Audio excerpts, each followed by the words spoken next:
no matter what. I'm feeling great.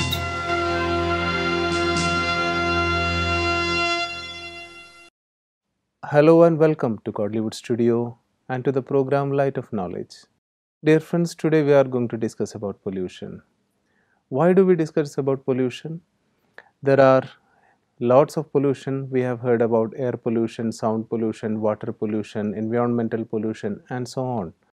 But as scientists said, the greatest damage is done not by environmental pollution, but by mental pollution. This is something which we need to focus on. What is mental pollution? What is the pollution which mind is causing? Today, let us discuss about this issue. And to discuss, we have with us Rupa Behenji. Let us welcome her. Behenji, welcome to the show.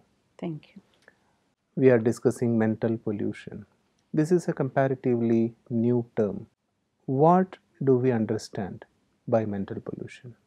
Mind itself is a thinking energy, as we have understood so far. And this energy, the quality of energy, always it is moving.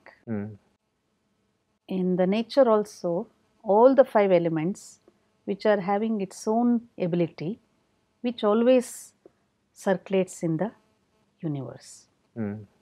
Similarly, we, the eternal entity, the souls, having a very special quality or ability, we can say, that's called thinking energy. For example, air always moves, but sometimes we say when we are passing through, there is some rubbish thrown there and there is some bad smell. Air cannot distinguish, it just circulates. And we smell that and we feel, oh, such a bad smell. So we try to move from that place quickly. Something, it is like uncomfortable feeling. Similarly, if we take up another example like water. Think of water from the Himalayas flowing down. How is it?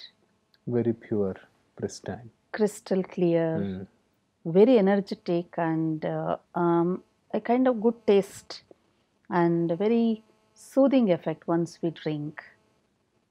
The same water, when it mixes with mud and other dust, when it is flowing, then that water we are unable to drink directly, then we say it is impure, polluted. So polluted in the sense something pure which is been mixed with another particles, then it is called pollution. Similarly, we the souls having very pure mind in the beginning, when we get into the artificial influences, maybe temporary influences with somebody's attitude or so-called unwanted tendencies, negative emotions, then we act and react, and that causes negative influences in my mind. And if it is longer time, I hold that negative thoughts, that energy passes into the environment, which affects another person. Actually, Benji, if it is air pollution, we can understand the effect on the next person. That is, it comes as a bad odor or something. It is quite visible. But this mental pollution, suppose from my mind negative is flowing, how does it affect the world? Here I would like to share one small example. A father who is angry because of some quarrel at his office, when he comes to home, definitely he is not feeling light, free, or no smile on his face. So the moment he comes home, he just throw his bag or other things and sit quietly in one place. His child, maybe 3 or 4 years age, that child comes and meets him and looks at his face and says to herself, not to meet my father now. She goes away.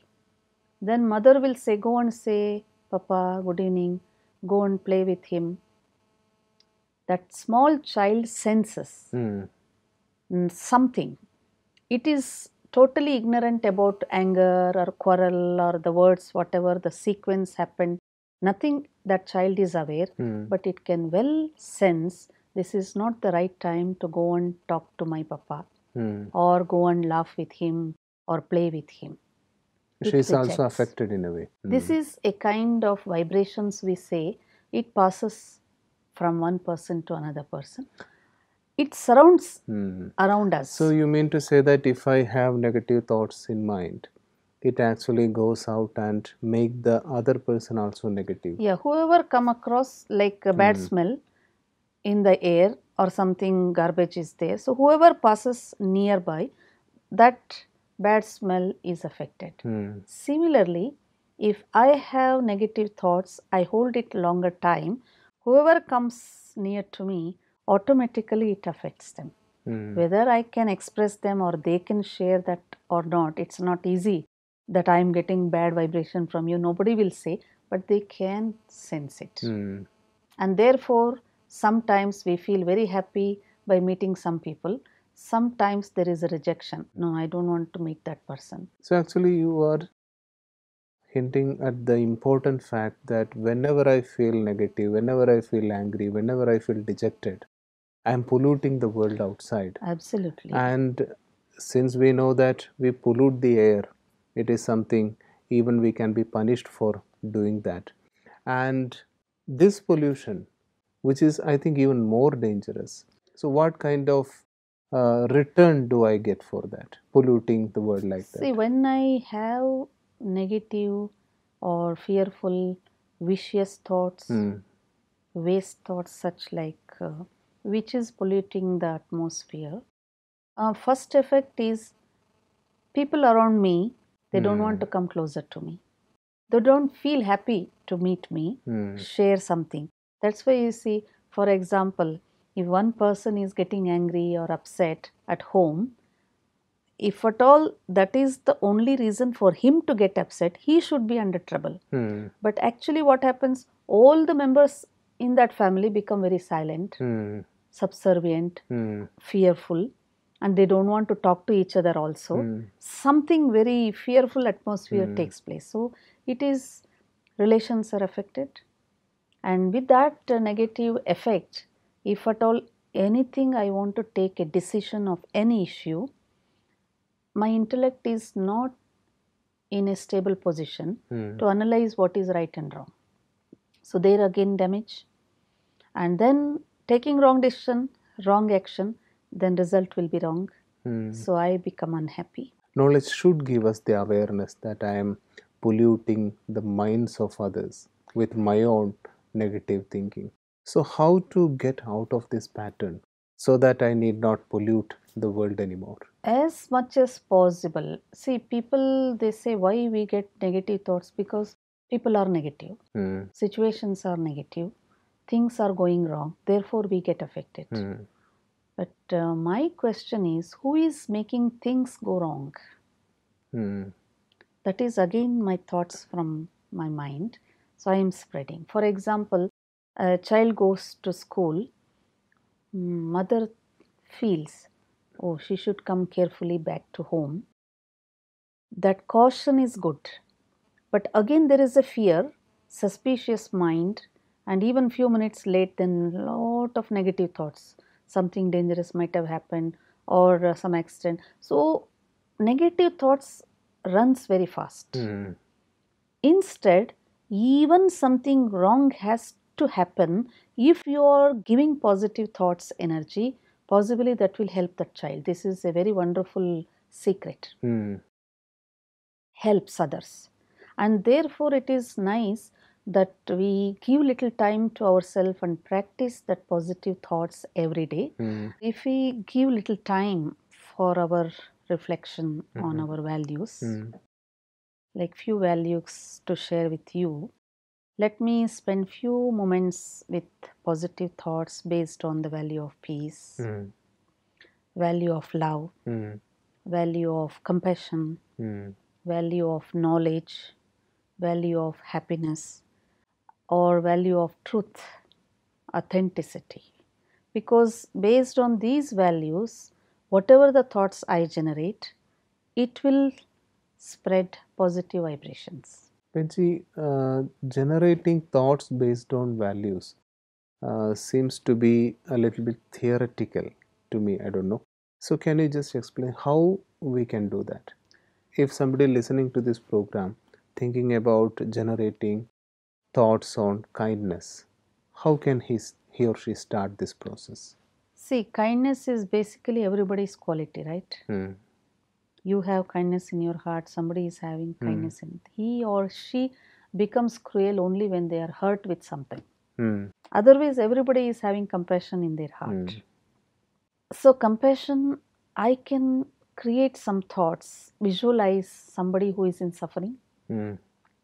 Maybe they are your relatives or friends or neighbors, or generally in the society, there are so many people who are troubled with so many disease, hospitalized, they are crying for help. Directly, physically, we can't do anything, Hmm. but it is possible that if we have that thoughts of compassion, visualize those people and pass your thought energy to them, Hmm. and that will be received by them, and they will become calm, they will get energy to tolerate, or some kind of positive feelings they get to overcome that situation. Similarly, you create some thoughts of happiness. Hmm. One thing what happens when I start allowing my mind to think thoughts based on these values, first I fill up that thoughts in myself, Hmm. feelings in myself, and therefore it simply starts spreading all over. I think Benji, creating thoughts of happiness, this term itself is very sounding beautiful Because to we the ear. have to give little time to ourselves with Hmm. these Hmm. thoughts. Otherwise, what happens? Like empty place filled with dust, like that empty mind fills with so many other Hmm. unwanted thoughts. So I think just like you said, if we give time to this reflection and creating thoughts based on values, I think this mental pollution which is surrounding the world in such a dangerous way, that can be eradicated in the near future. Yes. Otherwise, a lot of energy we are simply wasting. Hmm. People don't know what to think. Hmm. Even there are people who are not aware that they are having this mental energy, Hmm. which can be useful for our constructive purpose of the positive environment we can create. So, first of all, awareness is necessary. Hmm. Second thing is practicing and producing the Hmm. thoughts of positive. I think Benji, by this practice, we can actually remove our own mental pollution, and just like you said, we can avoid the effect on others also. Yes. Because when I become angry, it is a good awareness that I keep in mind I am polluting others also. So that was a revealing kind of discussion that we had. Thanks a lot for that. I think it is now time to go to the questions from the public.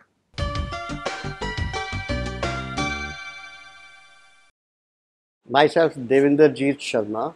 I am retired Joint Secretary from Punjab State Electricity Board.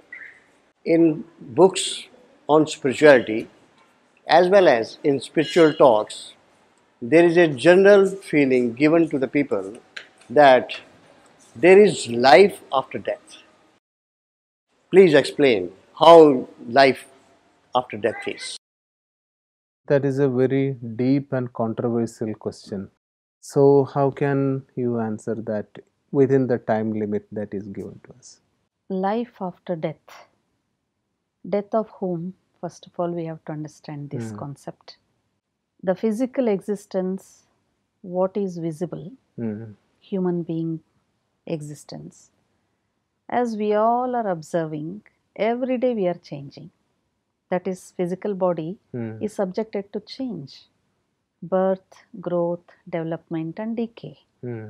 Yet, if a person has reached to the age of 50 or 60, if you ask him to talk on anything, he will talk about his past experience Hmm.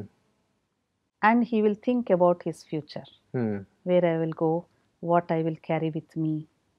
Who is thinking that?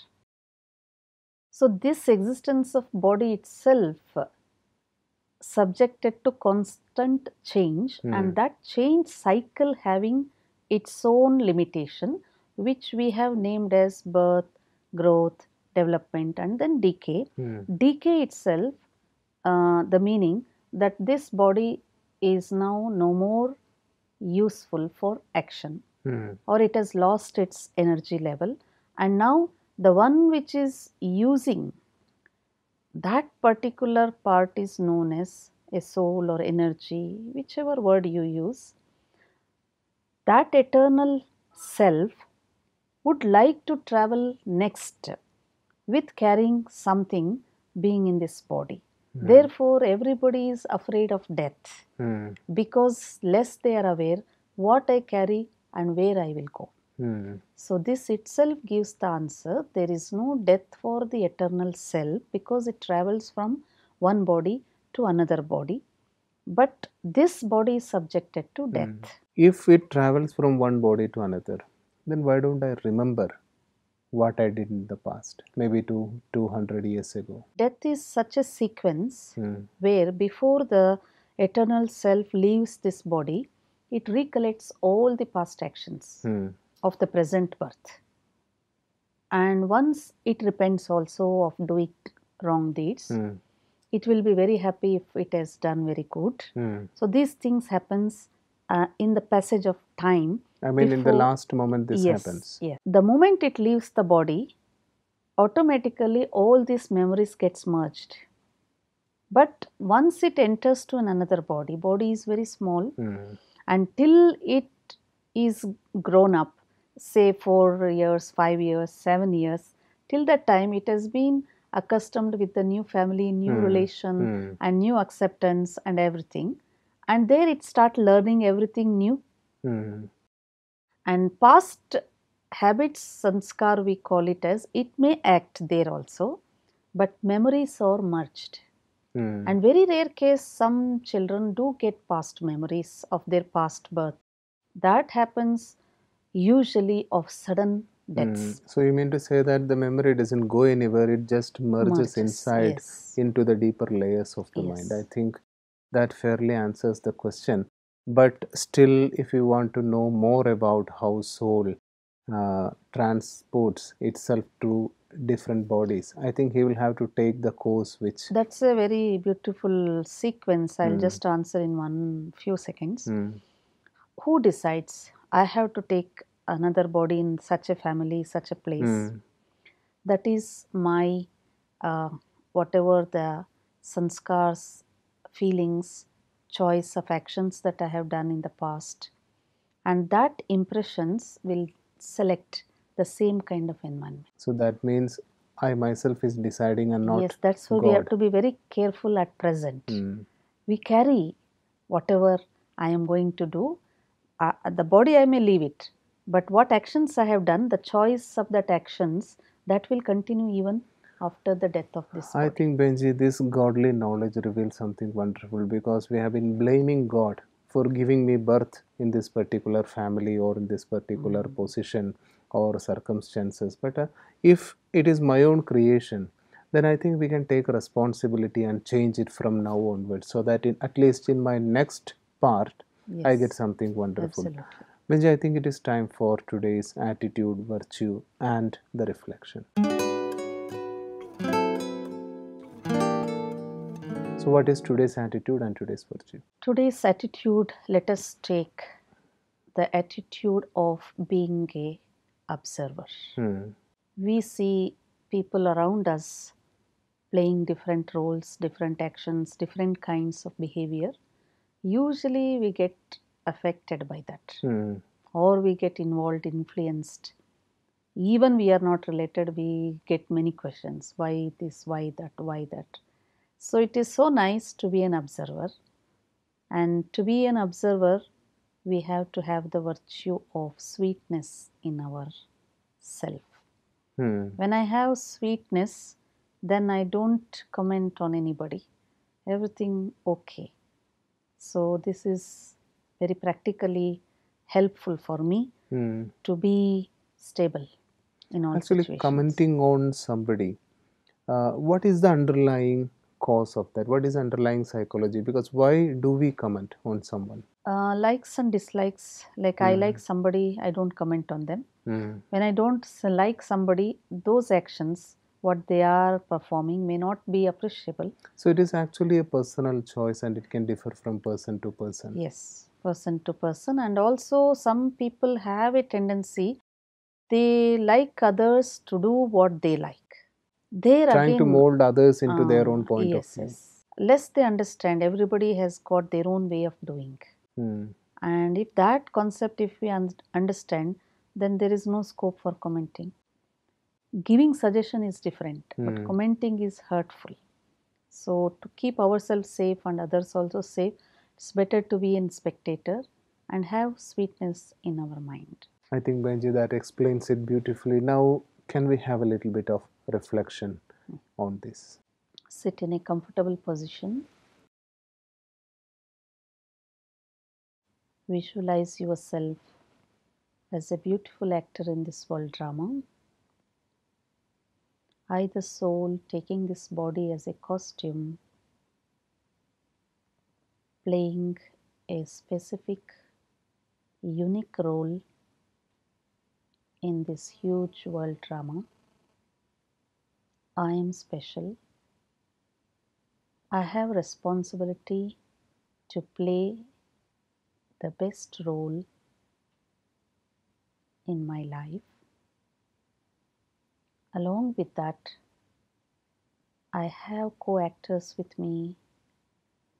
Everybody is playing their own roles, and when I observe them, I enjoy being a spectator. I enjoy being an observer.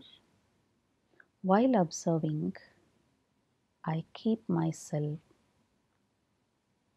uninfluenced. The virtue that I feel myself is sweetness.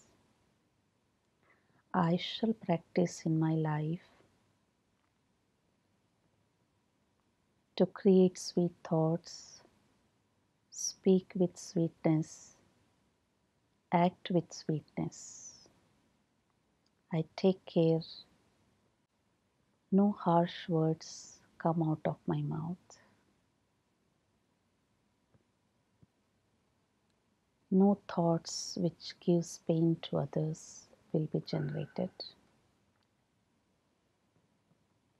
No actions which damages the relationship of other players will be acted.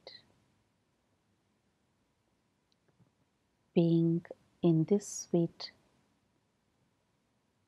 awareness, I try to spread the vibrations of sweetness all around me. Om Shanti. That was a wonderful experience as usual, and even as a formality, I think I will have to express sincere thanks on behalf of all the viewers for taking us along this journey. Thank you very much. Thank you. So that's it.